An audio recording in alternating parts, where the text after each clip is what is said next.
What's up, everybody? Welcome back to the channel. This here's Legitical Response. We cover political news. We keep you up to date and keep you informed with the election of 2024, the presidential race, y'all. Everybody knows we just had an assassination attempt on Donald Trump, y'all. They trying to take this man out. They've been trying to take this man out, and it's not going to work.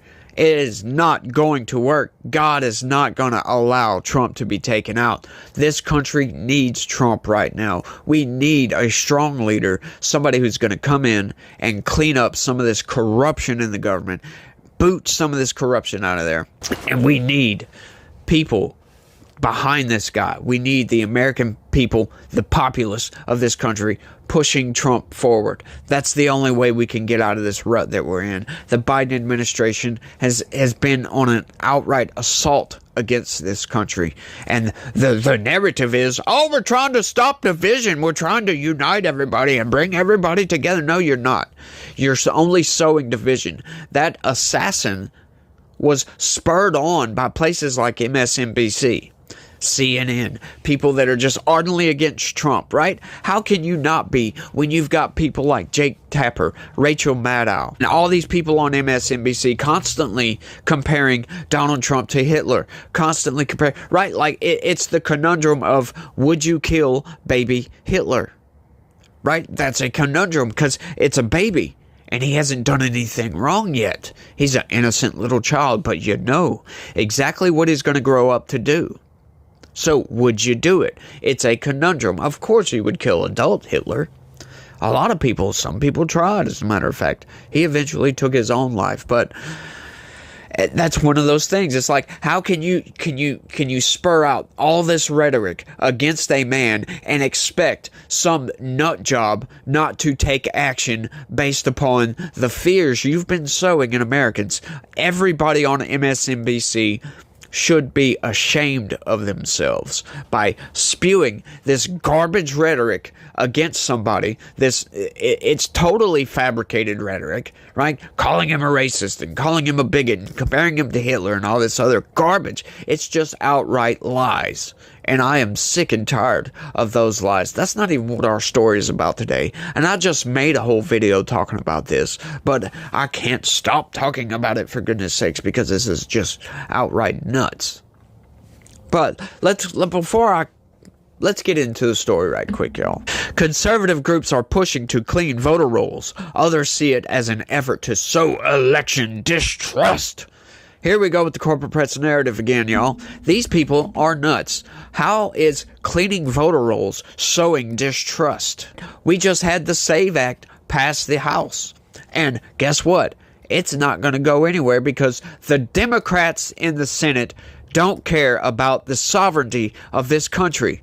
These people want criminal aliens to vote in our election by saying it's an emotional argument. Oh, these people live here too, right? But are they paying taxes and are they benefiting our society? That's what I would love to know. And, is what the government giving them, is that less or more than their benefit to what they're doing in this country? And if the answer to that is they are a net negative, then they need to go. They need to be deported. I totally agree with Ben Shapiro.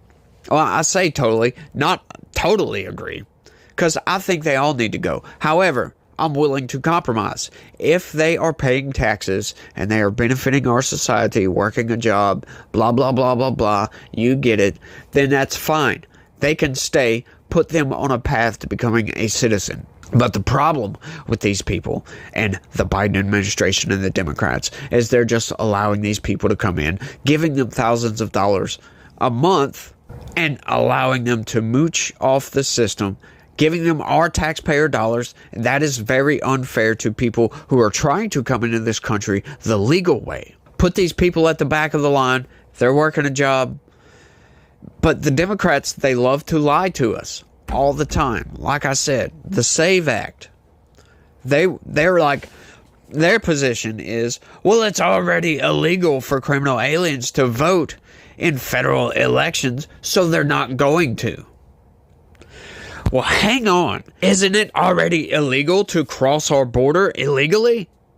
Hence the word illegal. Yes, so they don't care about our laws. That's the only reason why they're here. And the federal government, the Biden administration, and the Democrats don't care about that. But they're willing to tell you that they're not going to vote in federal elections because it's illegal, right? Just like the assassination attempt on Donald Trump. It's illegal to assassinate anybody. So nobody's going to do it. It's just an utter garbage argument. And once you realize what their argument is, it's like, these people are freaking stupid. But let's get into it. You gotta love these people, man. Conservative groups are systematically attempting to challenge the legitimacy of large numbers of voter registrations across the country before the presidential election. The strategy is part of a wider effort raising questions about the integrity of this year's election as President Donald Trump repeatedly claims without evidence that his opponents are trying to cheat. Well, hang on there, corporate press. They cheated in the last election, so why wouldn't they try to cheat again? Have you looked at the HVAA, the Help America Vote Verification? Yeah, there are thousands, hundreds of millions, as a matter of fact, millions of people being registered to vote without social security numbers. That's a very interesting number. And guess where most of it is coming from? Red states. That's also very interesting. Yeah, this is a whole story I've covered a couple of times in the past. There's millions of people being registered to vote on a weekly basis, and you can go to the website, the HVAA website, and go look this up, and you can check week by week, county by county, state by state, whatever you want. You can look and see how many people were registered and how many of those were rejected because of no social security number. Or, blah, blah, blah. These, as a matter of fact, the HVAA is specifically for registrants that don't have an ID. So all of these people, millions of people, are being registered without an ID. So they are checked with the HVAA to see if they have social security numbers. There's lots of them, loads, tens of thousands of these people that end up being dead, that are registered to vote. How can they do that, right? Of course, you may have a few that actually register to vote and then accidentally die, right? Of course, there's probably, as a matter of fact, going to be some of these because people do die on a daily basis.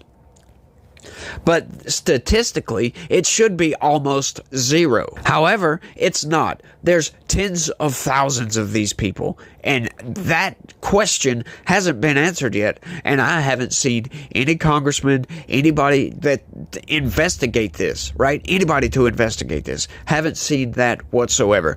The corporate press obviously isn't talking about it. You've only got smaller outlets online talking about the HVAA.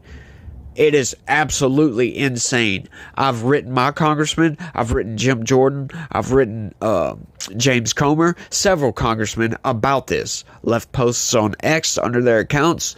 All kinds of stuff trying to let these people know, hey, somebody please look into this. So get congressional investigators, because I don't trust the federal government, to be honest. The voter roll tactics include mass door-knocking campaigns using special software designed to identify voters whose eligibility could be challenged in a crush of lawsuits. Some of those have been brought by the Republican National Committee, which hosts the GOP's national convention this coming week.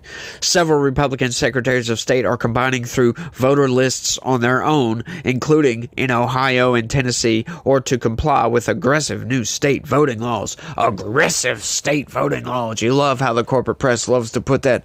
Aggressive state voting laws. Guess what they mean by aggressive state voting laws? Yeah, how about you show an ID when you go vote? That's aggressive, y'all. These people are insane. Those behind the reviews cast them as good government endeavors intended to help local election offices clean up the rolls. Voting rights groups and Democrats believe the efforts aim to shake faith in the results of the 2024 election and lay the legal groundwork to challenge the results. Now, if you have... Let me posit this for a quick second. Let's work this out logically. If you have possibly 15 to 20 million criminal aliens in your country currently, right? At least just in the last 3 years. Okay, and we know we've got municipalities all over the freaking place that have passed laws that allow criminal aliens to vote in local elections. We know for a fact that the Democrats are automatically registering a lot of these people to vote. They are attempting, and in some cases are successful, at giving criminal aliens social security numbers so they can work, right? Which, hey, whatever. If they're going to work, if they're going to have a social security number, they can pay taxes. Now, once again, they're registered to vote in local elections, right? Now, answer me this down in the comment section. When you go vote for a presidential election, usually all elections, you're not just voting for the federal election, right? You have some sort of local election going on, your mayor, city council, whatever. Now, are they going to differentiate between the local election, right? So a criminal alien essentially could come up to vote for city councilman, but not vote for president? Yeah, freaking right. I don't buy that, but Democrats say they won't do it, y'all, because it's illegal. It's utter ridiculousness. It doesn't logically work out.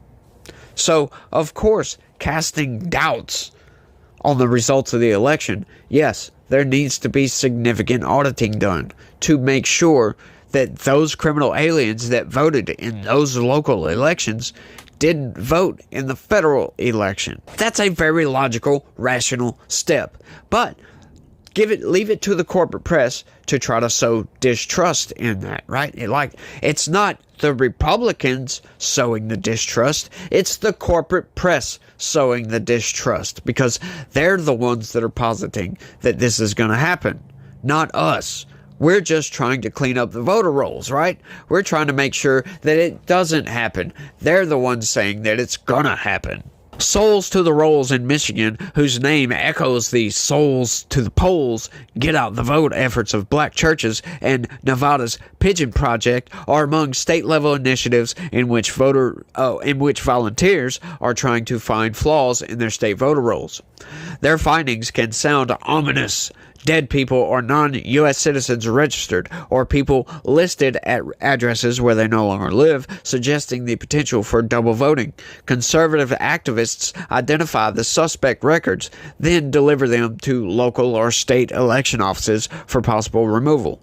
Michigan Secretary of State Jocelyn Benson, a Democrat, earlier this year told a suburban Detroit clerk to reinstate the registrants of about 1,000 people who had been removed through such an effort after the purge was reported by the New York Times. Yes, that is the major problem with universal mail-in ballots, right?